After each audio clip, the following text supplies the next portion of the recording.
One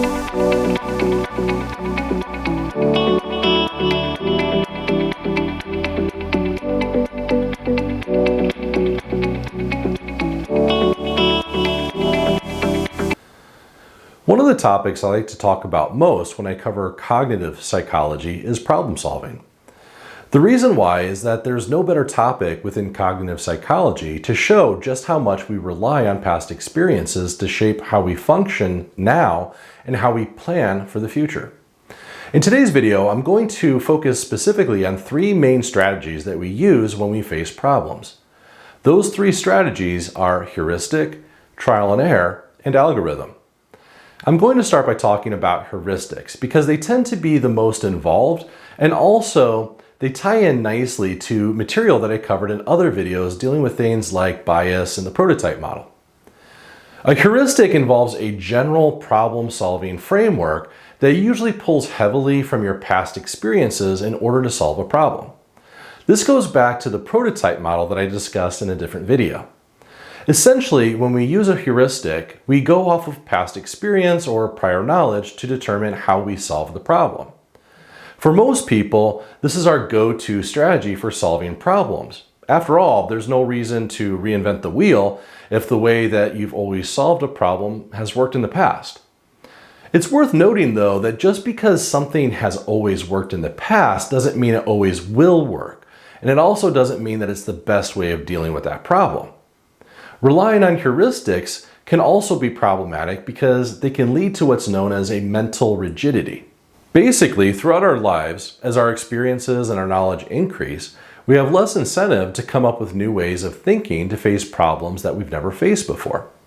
In many ways, this can be good because it leads to you being able to better respond to situations more quickly. However, in other ways, this can be bad because it never forces you to think outside the box. It leads to you being more closed-minded and less open to new ideas and new ways of thinking and experiencing things. One great example of this is something called functional fixedness. Functional fixedness occurs when you cannot perceive an object as being used for something other than what it was originally intended. One of the ways this is almost always talked about in psychology textbooks is if you, say, have a nail sticking out of the wall. You decide to search your house to find a hammer to put that nail into the wall. You can't find the hammer, so you start tearing apart your house, and you still can't find it. Meanwhile, while looking for the hammer, you overlooked a book, a brick, all sorts of other objects that maybe could have worked, but they're not intended to do what a hammer does. Because you were so focused on just looking for a hammer, it closed you off to the idea that something else could be used in its place. While functional fixedness is usually applied to objects, we do the exact same thing even to people. If you've ever had a boss who only could see you as being a certain way, maybe as being a goof or as being lazy, despite what you've done to show otherwise, then you've experienced functional fixedness yourself. Getting back to our problem-solving strategies, it's worth noting that heuristics are typically most people's go-to strategy whenever they face a problem. The next two strategies are usually incorporated when the problem the person is facing is something that they've never faced before, or that they don't know anything about, or have used a heuristic and it didn't work. Trial and error is probably the easiest for people to understand. I mean, it's in the name. You try something, and if you err out, you try something else. So basically, you just keep trying until you come up with a solution. Trial and error strategy is probably one of the least effective, but there's a chance that you can get lucky and just try something and it happens to work. I like to think of it as the lazy person's problem-solving strategy because it doesn't really guarantee an answer or a solution, and it's largely based on hope. In my opinion, most people, though, will go to a trial and error strategy if a heuristic doesn't work, or if they don't have one available. The third problem-solving strategy is called algorithm. An algorithm is a methodical, step-by-step problem-solving strategy that typically takes more time but guarantees a solution if one exists. Let me give you an example of using these three strategies by talking about an event that happened recently. I was home working on my computer and needed to leave to go to the store to get some groceries. Typically, I put my car keys in a bowl on a table by my front door. So naturally, when I was about to leave, I looked in that bowl to get my keys, but they weren't there. Even though I knew they weren't there, I kept looking in that spot repeatedly over and over and over again, as if the more times I looked, suddenly the keys would just magically appear. This is the thing with heuristics. Because we rely on them so much, when they don't work, we have this feeling of disbelief. Next, I started to use trial and error to try to find my keys. I just randomly started to think of places that they could be, and I looked there. So maybe at first I thought they could be on the floor by the bowl where they were supposed to be, or on the kitchen countertop. I looked on my desk where I was working before I decided to go to the store, and a whole host of other different places all throughout my house.